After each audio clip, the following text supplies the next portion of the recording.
Penetration testing. So, an unauthorized simulated cyber attack on a computer system performed to evaluate its security. जैसा मैंने पहले ही बताया, ये एक सिमुलेटेड एक्सरसाइज है और हमारी अपनी ही टीम इस कार्य को करती है और उसका मेन पर्पस होता है हमारी सिक्योरिटी प्रिपेयर्डनेस को चेक करना. Electronic counter measures.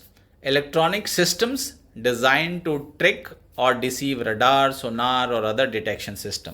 जैसा मैंने पहले भी बोला कि एक इलेक्ट्रॉनिक मेजर्स होते हैं और एक काउंटर मेजर्स हैं. तो मेजर्स को विफल करने के लिए जो भी हम कार्रवाई डिवाइस करते हैं या इस्तेमाल करते हैं वो इलेक्ट्रॉनिक काउंटर मेजर होता है. फॉर एग्जांपल, जैसे आपके सीएमडी हैं या कोई उच्च अधिकारी हैं, अब कोई एडवर्सरी है हमारा, वो हमारी मीटिंग्स की या हमारे नए प्रोडक्ट्स के बारे में जानकारी लेना चाहता है, तो हो सकता है उसने किसी को ब्राइब करके कुछ ऐसे डिवाइस, इलेक्ट्रॉनिक डिवाइसेस लगाए हों जिससे वो मीटिंग रूम्स की, कॉन्फ्रेंस रूम्स की बातों को सुन सके. तो ऐसे डिवाइसेस को विफल करने के लिए जो भी हम काउंटर डिवाइसेस लगाते हैं, लाइक जैमर्स हैं, ऐसे डिवाइसेस, तो इनको हम इलेक्ट्रॉनिक काउंटर मेजर्स के अंडर में डिफाइन कर सकते हैं.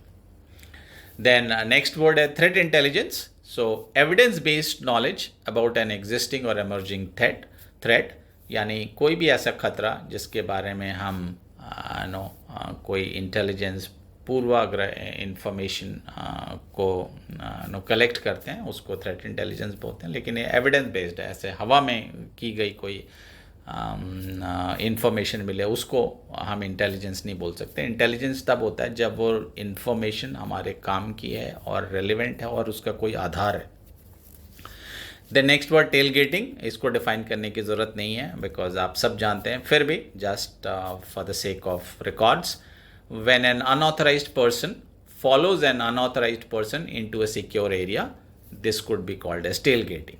Deadbolt, जैसा कि मैंने बोला, it's a locking mechanism that can only be moved to its open position by rotating the key.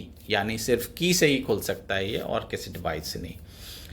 Then perimeter security, measures taken to protect the outer boundary, especially of a building or complex. यानी हमारी जो भी building है, office है, उसके बाहर की protection को हम पेरीमीटर सिक्योरिटी बोलते हैं. उसके लिए हम पेट्रोलिंग करते हैं, वायर्स लगाते हैं, बाउंड्री वॉल्स बनाते हैं, देन फ्लड लाइट्स लगाते हैं और पेरीमीटर्स पे हम अपनी QRTs डिप्लॉय करते हैं. देन हम पेट्रोलिंग के जोन्स बनाते हैं. These are all part of the perimeter security.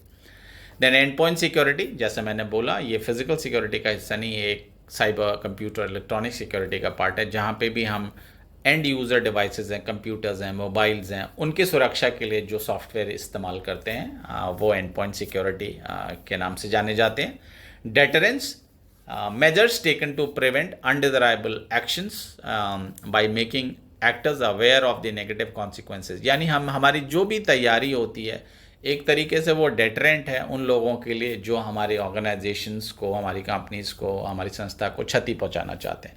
एक सिंपल एग्जांपल बोलूँ, पुलिस एक बहुत बड़ा डेटरेंस है क्रिमिनल्स के लिए, थीव्स के लिए, एंटी सोशल एलिमेंट्स के लिए. पुलिस कुछ भी ना करे, सिर्फ अगर उनका थाना वहाँ पे है, if they are deployed on the road, उनकी कोई बीट है, पेट्रोलिंग है, उतना ही काफ़ी है बहुत सारे एंटी सोशल एलिमेंट्स को डेटर करने के लिए. So this is the meaning of deterrence. Then अगला वर्ड है ट्रेसपासर, यानी कोई भी व्यक्ति जो आपके प्रेमाइसेस में बिना परमिशन के आता है उसको हम ट्रेसपासर बोल सकते हैं. फायरवॉल, अगेन एक ये साइबर सिक्योरिटी, कंप्यूटर सिक्योरिटी से रिलेटेड वर्ड है. एंड अगर हम फिजिकल सिक्योरिटी से कंपेयर करें तो इसको हम पेरीमीटर सिक्योरिटी का पार्ट बोल सकते हैं. यानी हमारे जो भी कंप्यूटर नेटवर्क्स हैं उनकी बाहरी सुरक्षा के लिए ऐसे सॉफ्टवेयर्स जो अंदर आने वाले ट्रैफिक और बाहर जाने वाले ट्रैफिक दोनों को रेगुलेट करते हैं, ताकि कोई भी मलेशियस एक्टर्स हमारे नेटवर्क्स में आके नुकसान ना पहुंचा सके. So this is the role of the firewall.